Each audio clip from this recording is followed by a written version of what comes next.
भाजपा की 3 राज्यों में जीत के बाद भाजपा ने कांग्रेस के लिए चुटकी, तो वही कांग्रेस ने कहा कि हमें जनता का निर्णय मंजूर। 4 राज्यों में चुनाव परिणाम में 3 राज्यों में कांग्रेस को हार मिली, वहीं एक राज्य तेलंगाना में कांग्रेस की सरकार बनती दिख रही है। 3 राज्यों में करारी हार का असर झारखंड कांग्रेस में भी देखने को मिला। झारखंड कांग्रेस कार्यालय में दिन भर सन्नाटा पसरा रहा। हालांकि पार्टी कार्यालय में प्रदेश अध्यक्ष बैठे टीवी स्क्रीन को देख सीटों के आंकड़ों का गणित करते रहे। वहीं चुनावी हार को एक्सेप्ट करते हुए कहा कि जनता का निर्णय को स्वीकार किया। नहीं, देखिए, निराशा की कोई बात नहीं है। ये सही है कि जनता जब निर्णय लेती है तो उसका हम लोग सम्मान करते हैं।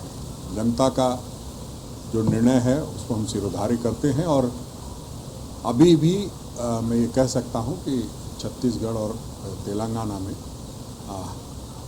हमारी पुरजोर कोशिश होगी कि हम सरकार बनाएं। और आप तेलंगाना में जानते हैं हम किस तरह से भारी बहुमत से जीत रहे हैं। और जो भी लोकतंत्र में जनता का निर्णय होता है उसका हम लोग सम्मान करते हैं, सम्मान करें। नहीं, उसको इस तरह से नहीं देखा जाना चाहिए, क्योंकि इन्हीं 4 राज्यों में जहां आज चुनाव परिणाम आ रहे हैं, उन 4 राज्यों में हमारी जीत 2018 में हुई थी। बाद में 2 राज्यों में बहुमत की लूट हुई और भारतीय जनता पार्टी की सरकार बनी।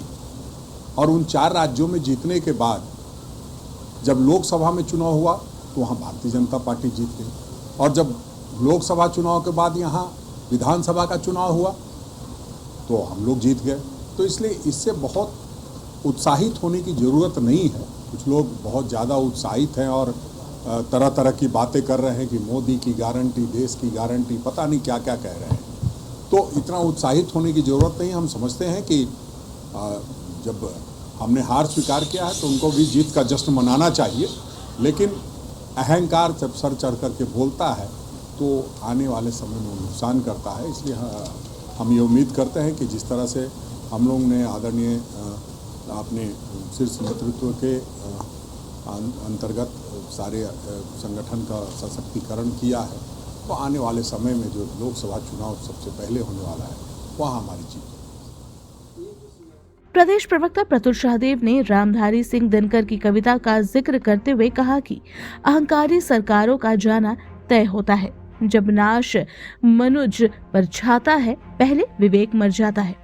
प्रतुल ने कहा कि राजस्थान और छत्तीसगढ़ की अहंकारी विवेकहीन सरकारों का अंत हुआ। वहाँ भ्रष्टाचार, बेरोजगारी और महिला उत्पीड़न चरम पर था। ऐसी ही स्थिति झारखंड की भी है। प्रतुल शाहदेव ने आरोप लगाया कि झारखंड में स्टेट स्पॉन्सर्ड करप्शन का बड़ा रैकेट चल रहा है।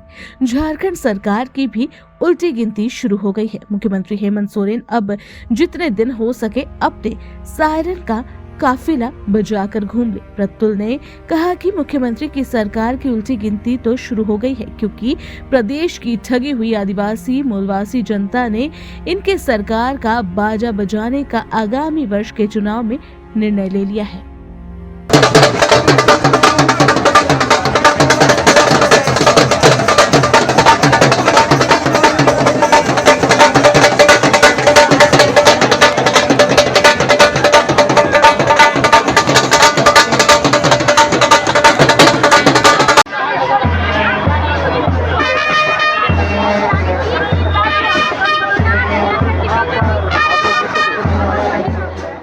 देखिए, रामधारी सिंह दिनकर की वो प्रसिद्ध वो रचना है ना, रश्मिरथी, जिसकी पंक्तियां सबको याद हैं कि जब नाश मनुज पर छाता है, पहले विवेक मर जाता है। तो जिन सरकारों का विवेक मर जाता है अहंकार से, जैसा राजस्थान में हुआ, जैसा छत्तीसगढ़ में हुआ, वहां की अहंकारी सरकारों ने महादेव के नाम पर लूट की। वहां की सरकारों ने लोगों को बोलकर नौकरियां नहीं दी।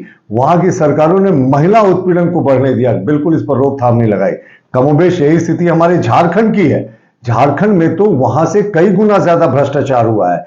ये तो स्टेट स्पॉन्सर्ड करप्शन कहते हैं झारखंड में हुआ, जब पूरी राज्य शक्ति मिलकर स्पॉन्सर करके करप्शन को आगे बढ़ाती दिखी और इसके तार सत्ता के शीर्ष पद पर बैठे व्यक्ति से सीधे तौर पर जुड़ते रहे।